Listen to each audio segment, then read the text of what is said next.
Fragments of Silicon, now available in salted and unsalted.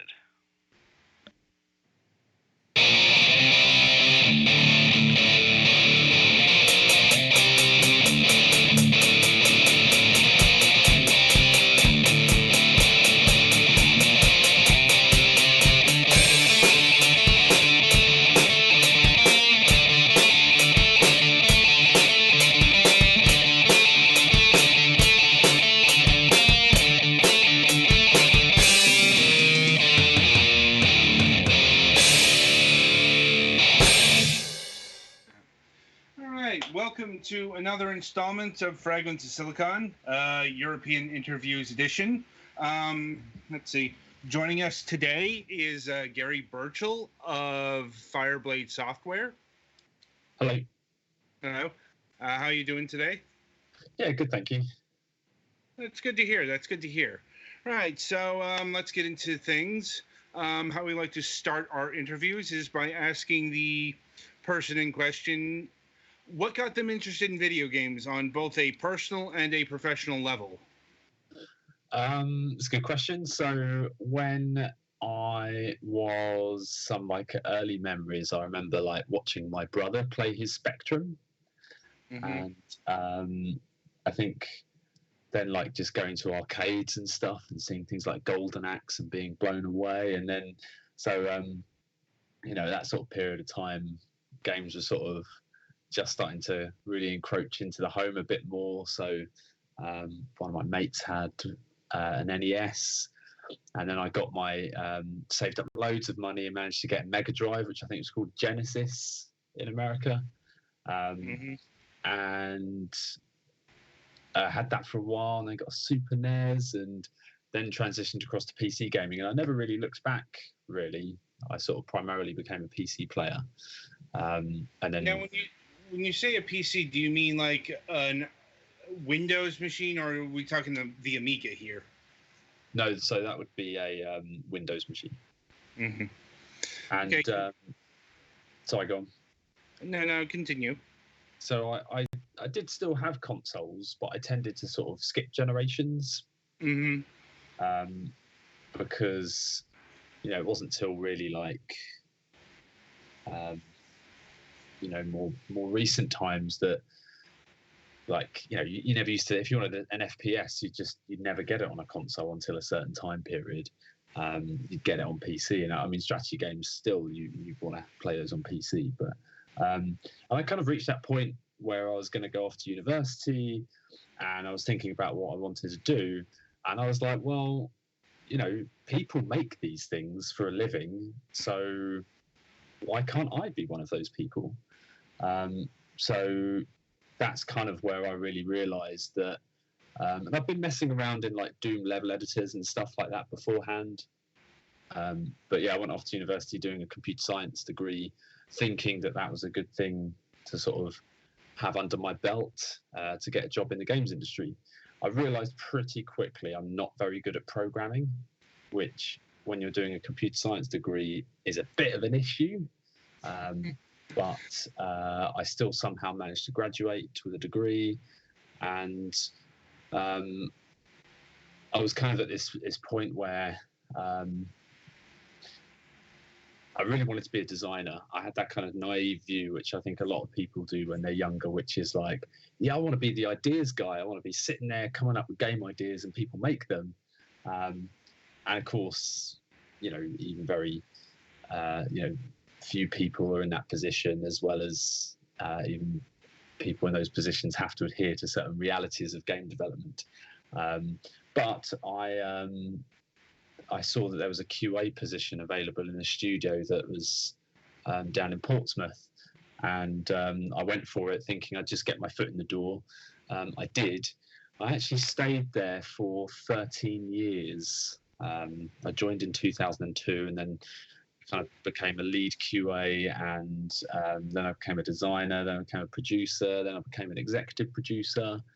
So that's kind of how my route through the industry. And then in 2016, in January, I set up my own company because I kind of thought I got in the industry to make my own games, and as much as I loved my old job, like if I didn't have the kind of the balls really to just go for it, it was never going to happen. The power it was up to me to do it. It wasn't going to drop in my lap. So I had all these feelings kind of running around in my head, and I rationalized them all, and then set up my own company, and then that's where Abandoned Ship comes in. And so you've been working on Abandoned Ship for what, 5-6 years then? So we had 2 years roughly before we went into early access. Mm-hmm. And then just shy of, set up the company in 2016 in January. And then we went into early access in February 2018. And then we just launched in February last month. So nearly 4 years. Right. It's a long, long time. Long development, but I've heard of longer. Yeah, I think really for us it was down to the company is only myself and my business partner, who's the programmer, and we've got one freelance artist, and aside from that, we had a sound guy coming in for a couple of days a month here and there. So really, it was just that we were such a small team making a big game. Yeah. I'm like, I gotta admit, I wasn't expecting this game to have just 4 or so people attached to it, given the scale and scope on display here. That's where 4 years comes in. Right. And I suppose we should get to the game itself, Abandoned Ship. Now, for those who might not know what this game is, what is it? So it's very bare bones. It's a pirate game set in a fantasy world, because we wanted to have big sea monsters, where you kind of explore really story-rich open world. And when you go into combat, it's this sort of tactical affair where you're managing your crew. And then, of course, over the course of the game, you're upgrading your ship and getting bigger ships, and your crew get better. And, there's a big main story where you kind of fight this Cthulhu worshipping cult. And there's tons of side quests that you can kind of get involved in if you want to go off exploring the world. Actual Cthulhu or just nearest equivalent? Nearest equivalent. Technically, like Krakens. Yeah, so the story, without being too spoilerific, the main story is you play this character who is actually quite a senior member of this cult. And when they kind of resurrect one of these Kraken, it kind of snaps you out of your reverie, and you realize, what am I doing here? What have I done? So your kind of first instinct is to escape. And they kind of, this cult think you know too much. And also it's that kind of element of, no betrayal hurts as much as the ones that are closest to you. So there's a bit of a kind of personal feelings here as well. It's how could this person betray us? We're really going to get them now.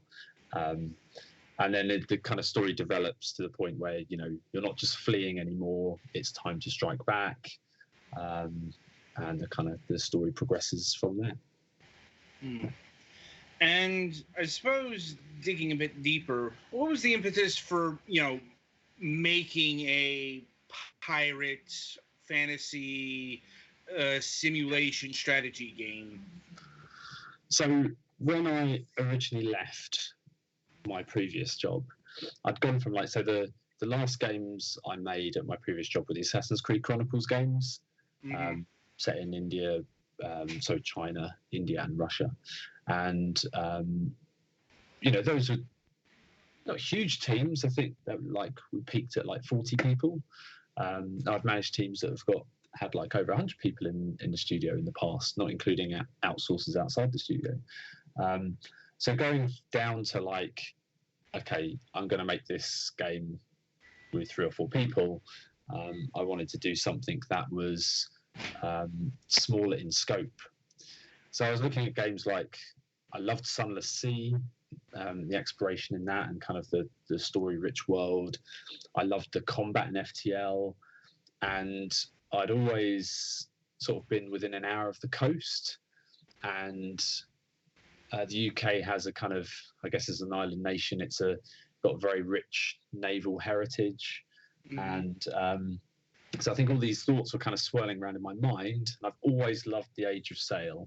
In fact, where my previous job was only a few minutes walk from the historic dockyard where the HMS Victory is in dry dock, which is a very famous ship that Nelson had at the Battle of Trafalgar. And so, whether it's by osmosis or just kind of, I've always loved that period. I all these things were kind of coming together, and I was like, this is a game I want to make. I think it was only then, as things started to progress in development, that we started to kind of up our ambitions in terms of what we wanted to do with it. Because obviously when we started, we weren't thinking we were going to take 4 years to make it. But that's game dev. If we had a nickel for every time a game dev uttered those words, we didn't think it was going to take this long, we would have a lot of nickels. Yeah, and I think in some ways, maybe it's not the right phrase, but we're kind of victims of our own success. So when we went into early access, well, before that even really, when we did our announcement trailer in November 2016, it really took off, and we started to get crazy amounts of wish lists, although we didn't really have a frame of reference that time, but we were getting lots of articles and lots of views on the trailer, and things felt like it was good momentum. So I think that gave us a lot of faith. When we went into our early access launch, we hit 4th in the global top sellers chart, like on Steam, the night we launched, which again, that fed into like, oh right, now we have the funds to kind of really realize what we want to do with the game. And we kept having this positive reinforcement, which I think gave us the kind of faith that just to keep going rather than, let's perhaps not put all our eggs in one basket or whatever. And what was the state of the game when you first launched in early access? Well, compared to now, poor. At the time, I felt like we had something that was worth players' time and worth players' money. And obviously the game only got better during the time we spent on it in early access. But I think looking back now, there was a team of our size, self-publishing, with the level of awareness we had, was always going to be difficult for us. Launch was great in many, many ways, but we just weren't ready for that volume of players coming in. I think we had close to a couple of hundred beta testers, and that's nothing like having several thousand playing within a very short space of time, like you get at release. So yeah, like I don't regret anything, because ultimately I'm happy with where we're at now, and everything that's happened in the past has led us to this point. But it would have been a lot nicer for us in that early access launch if just things like certain bugs were found by our playtesters, or our playtesters just didn't happen to have an old AMD graphics card which didn't load the game. But Yeah, we've had not with this game, but we've had that weird okay, it matters what brand of graphics card you're using for some reason. Yeah, so just a particular generation of old AMD cards that AMD don't support anymore. But really they were they should have done, because it's the game ran fine on equivalent generation NVIDIA cards. Right.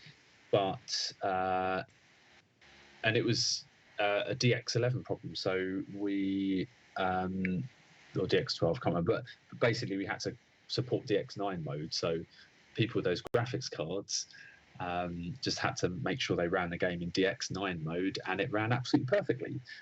But of course, there's a period of time where, we see these problems. All right, there's crashes. Let's work out why it's crashing, looking at their logs or whatever. So we got things like that fixed in 8 or 12 hours. But by then, of course, some people have got annoyed that they bought rightly so, they bought the game and it doesn't work. But that is unfortunately, when you're a team our size, you have to contend with problems like that, because we don't have compatibility labs or publishers offering this sort of support. Indeed. Hopefully the reaction to all of the bugs wasn't too harsh. No, it's funny from where I've come in my career, where my previous studio was a work for hire studio, so we always had publishers dealing with this sort of thing. Whereas going indie, this is I'm sure you've heard this in the past, but so the programmer team does all the programming, the artist on the team does all the art.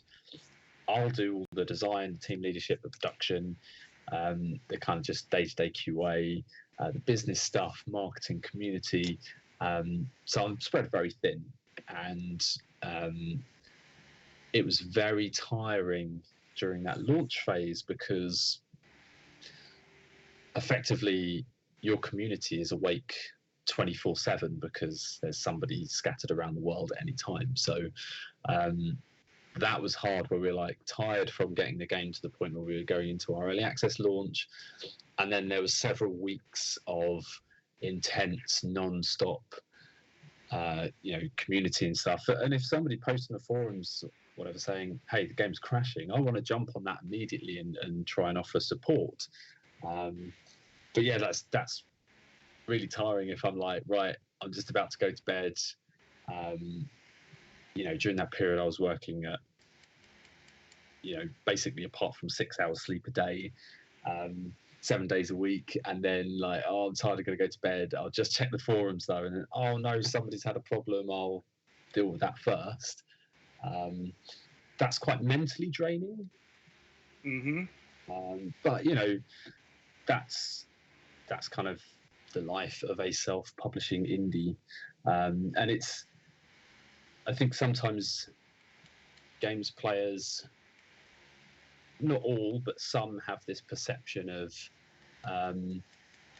that we're sitting in palatial offices or have teams that sit there and do this thing for us. Because even now I still see, if I respond to something on a forum, sometimes the response is oh wow, you made the game and you're responding to me. And it's well, yeah. I'm just a person. So it's there's a weird perception sometimes, and of course that goes the other way. The internet can be a negative place sometimes. Who knew? I remember so originally we were hoping to launch at the end of 2017, and we pushed it back to February 2018. And when we made that announcement, some people were really angry at us for that. And one guy in particular was really laying into us on the Steam forums, and I kind of didn't know how to respond, because I'm personally being attacked, which is your natural defense is, well, I want to react. But obviously on the internet, that's not the best way to go. And I kind of typed up an angry response, didn't hit send, which I was glad about, because some of the things said were just factually inaccurate. And I thought, came in the next day and I was with a clear head, and I was like, you know what, this person is really passionate about the game, and he's just disappointed, and he doesn't know how to voice that, so it's coming across, almost like I angrily typed up a reply and hit enter, but had the kind of that moment of like, no, wait, that might make it worse. Let's not do this. They didn't have that. But then, I think the day after the game launched, he posted on the forums saying how much he loved the game, and he emailed me my work address personally, actually apologising for the comments he'd made back whenever, which was very nice. He didn't have to do. Gave me additional faith in humanity. But yeah, at the time, it's like, dude, I'm sat in a bedroom in my house making a video game, and you're like properly tearing into me, and that can be tough. Yeah, I've seen that sentimentality online, in great toxicity. Looking at you, Pokemon. Like, yeah. And yeah, it's a good thing that it got sorted out without tempers flaring too high. But I suppose the question to lead into all of this is, did you consider, or did you expand the workforce behind Abandoned Ship once the early access period got less rough, or has it stayed the same size throughout the early access period? No, if anything, the team shrunk down. So we had like a composer doing music. We had a narrative designer that was sort of editing the text, and the kind of freelancers that were on the periphery of the team. They either stopped working because we'd done everything we needed to with them by that point, or the time stepped down on the amount of time they were on the project. And that was partly because when we got to our early access launch, the things we wanted to do and the things that were then raised by the community were very similar. And they were all things that we could do with really just 3 people, with, sometimes sound effects for those or whatever. And whenever we'd have we'd unlock a new region with lots of new side quests, the narrative designer would just pop on for a couple of days just to make sure all the text was all, just give it a bit more of a professional sheen. But I'd kind of planned it to be like that, because going into early access, I had no idea how it was going to do. Like, would it sell 0 copies? I'd never self-published a game before, so yeah, I had certain things I could analyze to think I should be okay just by like looking at numbers of wish lists and things like that. But there's so many things that buck the trend in both a positive and negative way. I was like, if I've made all these plans and we're one of those games that bucks the trend in a negative way, and crash and burn or whatever, then need to make sure we have all of our bases covered. Makes sense. I mean, it is a harsh market out there, like, and in both regards, like, success isn't always smooth sailing, let's say. So I see what you did there. I'm all about the naval puns since I've been working on this game. I don't doubt it. But anyway, getting back to the point of order here, but it is good that you've been able to right the ship, and move this game not just through early access, but it is in 1.0 release as of last month. Yes. I suppose the question that beckons is what got added to the game, if anything, in terms of content, or was it just a couple of years of polishing? So we did 6 major updates, not including the content that came with our early access release. There was a lot of new systems, but they were all kind of complementary and expanding what was there. New weapons and things like that. There was a lot of, I think when we shipped, we only had 4 or 5 regions unlocked, but there's 15 in the game. So the first couple of major updates were really about adding a much greater breadth of systems, and then the kind of final 4 major updates were all about unlocking like multiple regions at a time. And one of the things we did, which was very time consuming, probably added a lot of time to our dev cycle, but I wanted to make our early access updates feel like major events. So we'd often add side stories. So you have the main game, but you can also, so when we did our Halloween update, we unlocked this new region, which is called the Haunted Seas. It's got ghost ships in it and things like that. Lots of kind of bespoke gameplay. But we actually created like a side story, which was about a completely separate character that you can just play as a standalone story. That was a way to kind of showcase the region and the new gameplay.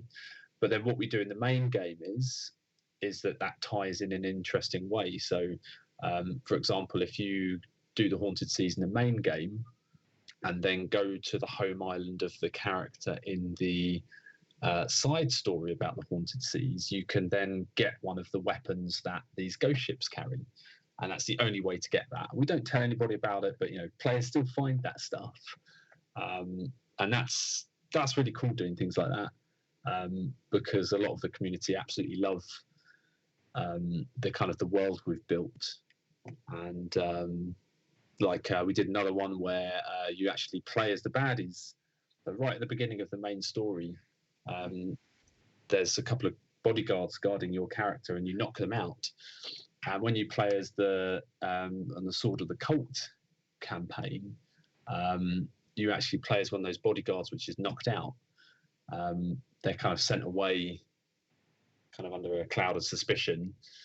How did you not notice what was going on with this guy before he escaped? And then that story is about sort of climbing up through the ranks of the cult and actually getting to control your own kraken occasionally and things like that.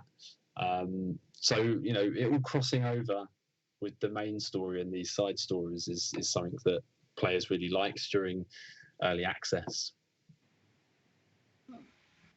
That's certainly a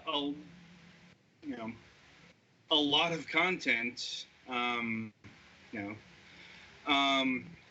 it seems like the audience was receptive to all of them.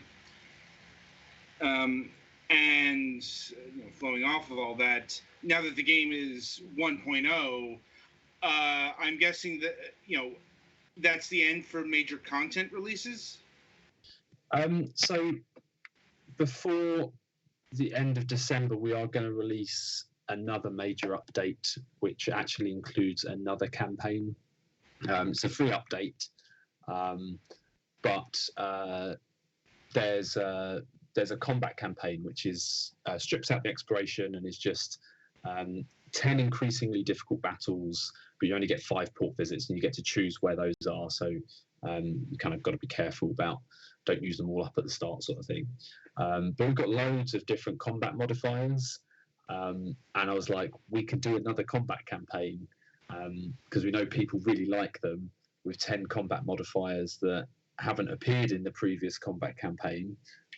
So yeah, that's actually what our next major update is going to be about. And it's got other stuff as well, like a bunch of more ships and some quality of life fixes and kind of packaging up all of the more minor bug fixes that people have reported along the way.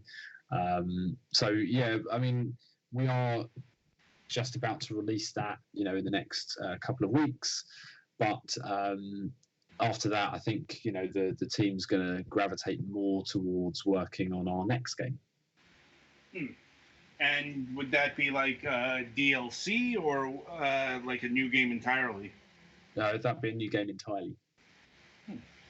Oh, I suppose I don't know how far along in that process you are right now, but if what can you mention about the next project at this point?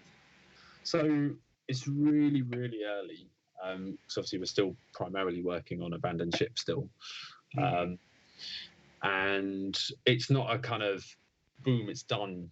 Now we're never touching it again. We're moving on to something else. There'll be a transition period because there's bits and bobs that we want to do, adding new languages and things like that. Probably sticking some more ships and stuff like that. But I think as a team, we're very keen to have a bit of a palate cleanser. So, we're working on this game for a long time and we kind of feel like we just want to do something completely different just to kind of, get really passionate about something else. Because, I love strategy games. I love games like Abandoned Ship, but, doing it every day and of course being an indie, you don't just finish working and then stop thinking about it. It basically is on your mind 24/7. So, because a lot of people are like, are you going to move straight onto a sequel? And I was like, you know what, a sequel may well be on the cards at some point, but not immediately, because we feel like we want to do something else.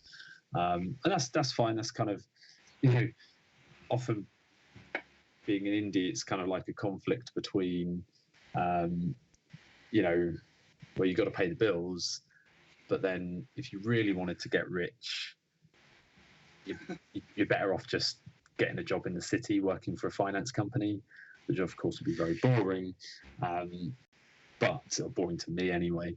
While it might make business sense to do a game that is very similar, use a lot of tech or whatever, I got in games just because I wanted to make things I wanted to make, and the next thing I want to make is quite different. I get what you're saying completely. Like, you have been working on this for 4 years, like nonstop, from the sound of things, and the desire to do anything else is probably strong. Like, though I guess the question that beckons there is, when you're working on the new project, how will you handle like updates and any other sort of like fixes and whatnot in regards to Abandoned Ship? Yeah, I mean that's bound to have some sort of attritional impact on our time on the next game, because Abandoned Ship's still our baby. We're still going to support it and make sure, if somebody post something on the forum, I'm still going to be responding to it. But so that's bound to have an impact. I may, in fact, probably the next person we would hire on the team would be somebody that would do more community-focused stuff across all our games, because that would take a lot of things off of my plate. Makes sense. Focus. Sometimes dividing up the focus, even just a touch, will relieve a lot of pressure. Yes. Yes. And that gets into another, branch of sub questions here, like in terms of platforms. First of all, this being a PC strategy game, is it available for Windows only, or is it for Mac and Linux as well? It's already on Mac and Linux, and we've had some people approach us that are very interested in porting the game to other platforms. Again, that's super early discussions. The main thing for me would be to it's got to be something that translates well in gameplay terms. So, my number one concern is, okay, if you're talking about consoles, how are the controls going to work? Because it's a PC strategy game. So as long as those can be answered in a way that makes some mouse and keyboard games are pretty much mouse and keyboard games. Exactly, right.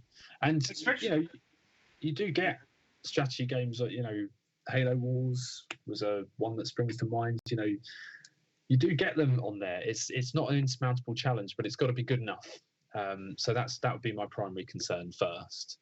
And then, if it was a good fit, then that's certainly something we'd explore. We actually have a question from the chat room too about any Spider Island plans for the future. Yeah.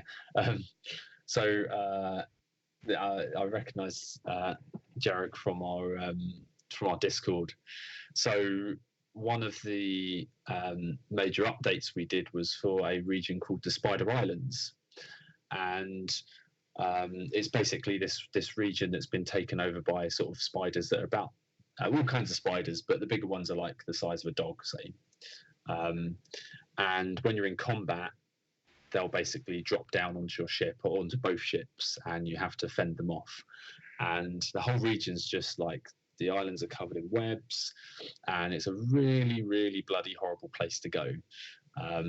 But there's a hell of a lot of cool side quests there. It's a really evocative region, and it's probably like one of our most popular ones. We've got this kind of cool quest where there's this kind of hero that years ago, he's an old man now, but years ago he pushed back the spiders to like near extinction, but something happened to him, and the thing that happens with him is very very interesting. Not all stories end happily, and quite often, particularly in our Discord, they're giving me a hard time about the fact that there's not enough happy endings, and it's a pretty bleak world. But yeah, the Spider Islands is like the epitome of that.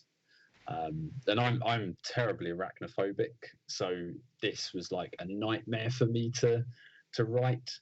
I was just itchy the entire time we were writing the quests and stuff for that. And in terms of content, I'm assuming this game is procedurally generated? Yeah, so all of the islands in the game are procedurally generated, and that was more from a we didn't want to handcraft over 100 maps. So the islands are basically built from constituent parts, and their decorative layers and things like that.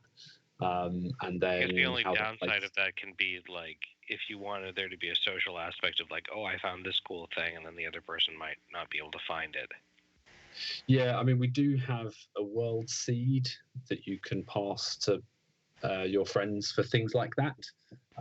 But yeah, most of the time, that's certainly a downside of that. But it's so it wasn't as procedurally generated as a lot of other roguelites. But yeah, we certainly employ procedural generation. And it sounds like a pretty typical implementation of procedural generation. You've made all the parts; it's just the assemblage that gets randomized. Yes. Yeah. And in terms of combat, is it just ship to ship, or is there manual combat as well? So there is you can fight sea forts, and there's also Kraken that you can fight too. And fact, I mean more like sword fights. Are there like sword? It was like not on the individual crew people's level, although there's boarding actions. I imagine. Yeah, so yeah, you could board and engage in melee there, but it's still kind of as you're seeing here. We did very very early on want to do like land battles in effect, but that was something that we were like, that's just out of scope for us. Would have been making the game for 6 years if we'd done that. I get that, like, and I know that in the press blurbs on like Steam and all that, losing your ship isn't necessarily the end. How does post-ship survival work? Yeah, so that was something that kind of stemmed from, I was just there, like, in most games of this type, the player is basically the vehicle they're traveling in, and once that is destroyed, that's it, game over, you've got to start your run again.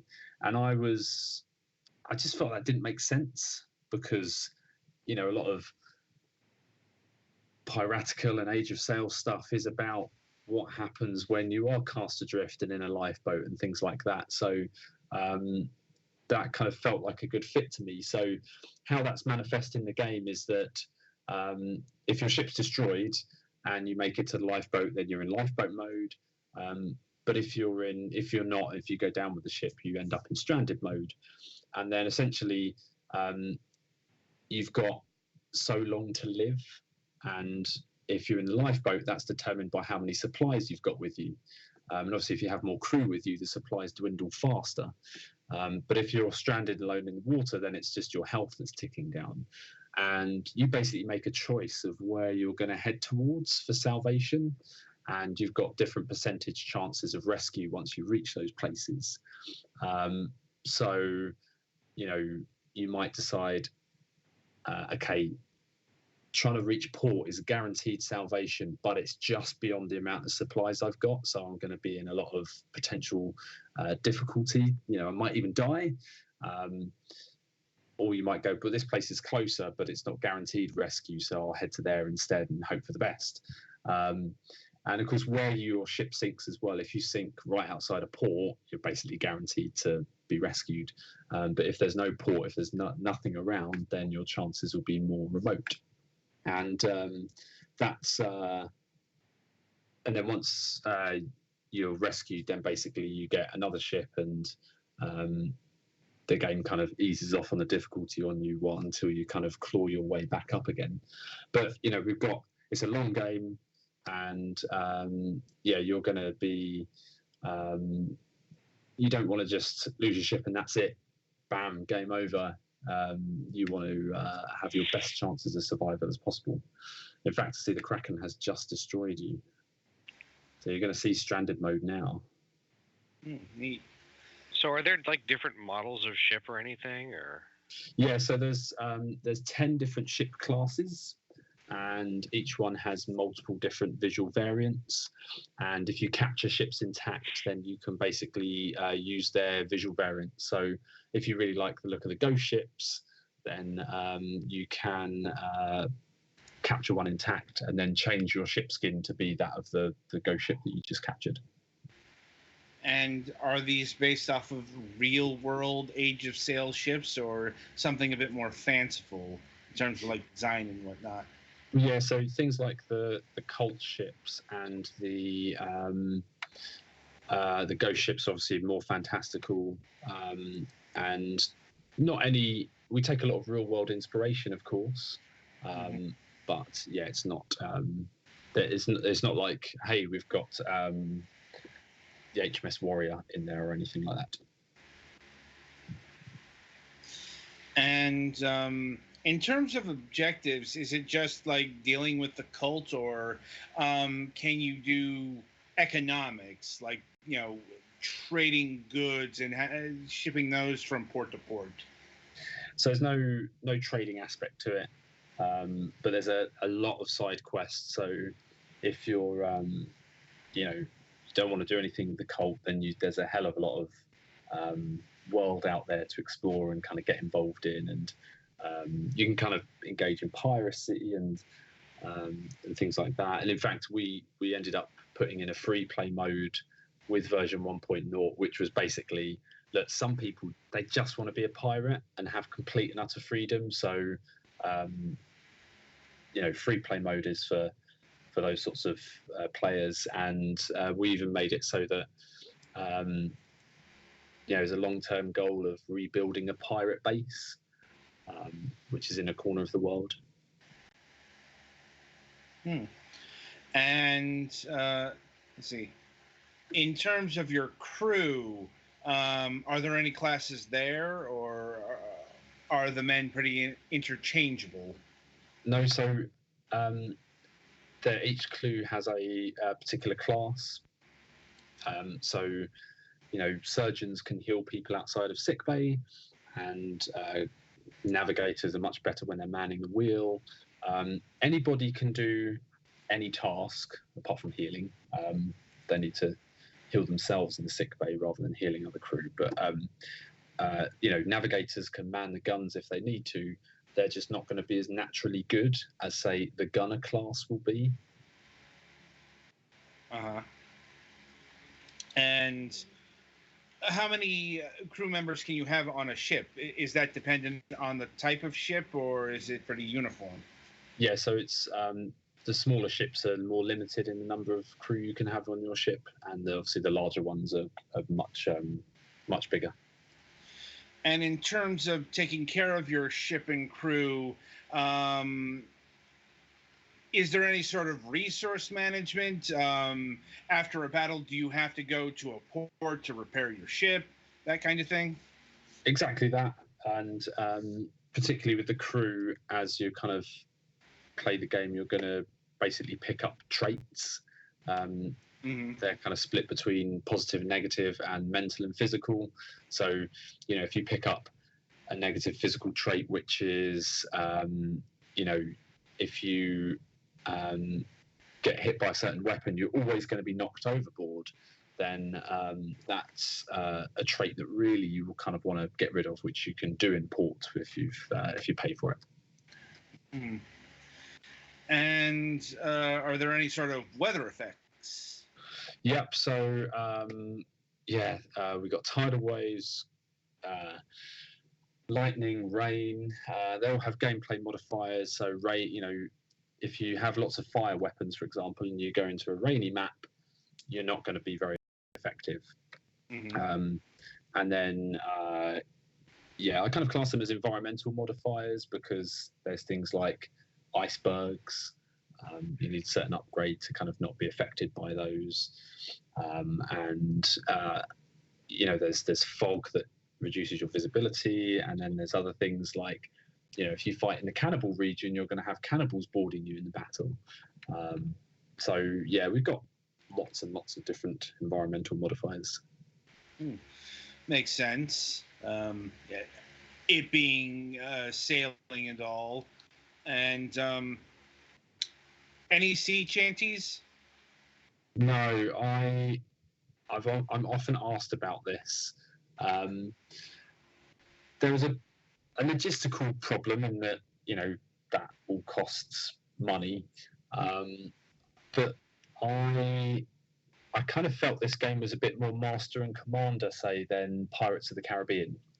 And so because tonally it's quite sort of dark, and it's all about kind of surviving on the edge and things like that, it didn't quite feel right to be jaunty pirate. So well, I mean, sea shanties aren't just for being jaunty; they're also for like keeping time when you're pulling stuff. Yeah, true. And I know it was like one of the most popular aspects of Assassin's Creed 4 Black Flag, for example. Yeah, which is a great game. And let me see. Is there any sort of multiplayer aspect of the game? Like, and if there is, how many people can play, and what sort of modes are available? Yeah, so that's something else that we had working very, very early on in the game, but we just thought, you know what, we're making too much to put multiplayer onto our plates as well. I can see, dropping anything since, small indie team. And is that a thing that would be feasible in the future, or is it just too much effort? I think if we were to do any DLC moving forward, like my first choice would be to do like more big bosses and sea monsters, because sea monsters are cool. The multiplayer, I've got ideas as to how that could be utilized in the game, but that would be funny enough, not a huge amount of people ask for it. And I'm kind of okay going, you know what, this is a single player game, it's primarily single player, because that's what's right for this game. Not a bad attitude to have. Yeah. Anyway, as engaging as this conversation is, we are about out of time, so I'll see if my colleagues here have any final questions for you. I think all mine have been answered. I think the overall gist of mine has been answered, but just a little bit more specifically, like, I see you have cannons on the boats, but, like, is there any, like, how much thought was put into, like, historically figuring out what kind of weapons were available in the time period aesthetic you were aiming for? Yeah, I mean, we've got dozens of weapons, and I didn't. This is partly why the game's set in a fantasy world, not just because we wanted sea monsters and things like that, but I wanted to have a bit more liberty in terms of having weapons that are not 100% historically accurate. So, yeah, we have chain shot, which affects the sails, and grape shot versus the crew and things like that. But I kind of wanted greater distinction. So, you know, I mentioned flaming weapons earlier. There's mortars that fire, things that kind of drop through the ship and explode, through to like other weapons that more directly affect the crew, like sniper rifles and things like that, or you know, berserk darts that turn them against other crew members temporarily. So while you start off with a very typical setup, you know, there's a lot of different weapon types and different weapon classes that you can switch your ship to focus on, and they're all kind of, rather than just being like, oh, this cannon's got +1 damage, I wanted it to be more of a right, this cannon has a markedly different type of gameplay associated with it, and for that kind of we needed to you know, veer a tiny bit outside of what was historically accurate. And I suppose my final question, in terms of cannons and cannon fire, you know, like, can you select the kind of shot, cannonballs or more scrap, you know, like they used to do back in the actual Age of Sail? No, so it's determined by the type of weapon you have. So there's no changing the individual ammo within a weapon. If you wanted that different type of gameplay impact, say, you would choose the weapon associated with that. I see. All right. Thank you very much, Gary, for joining us and talking about your game here. It was lovely hearing about it. And, you know, we certainly look forward to what you might make in the future. Anyway, the game is Abandoned Ship. It's currently available on Steam. It retails for $24.99, and its official soundtrack is available as a separate DLC for $4.99. So be sure to pick it up today. All right, and yeah, that'll about do it for this installment of Fragments of Silicon. Be sure to join us on Sunday for our review show. So until then, I wish you good gaming.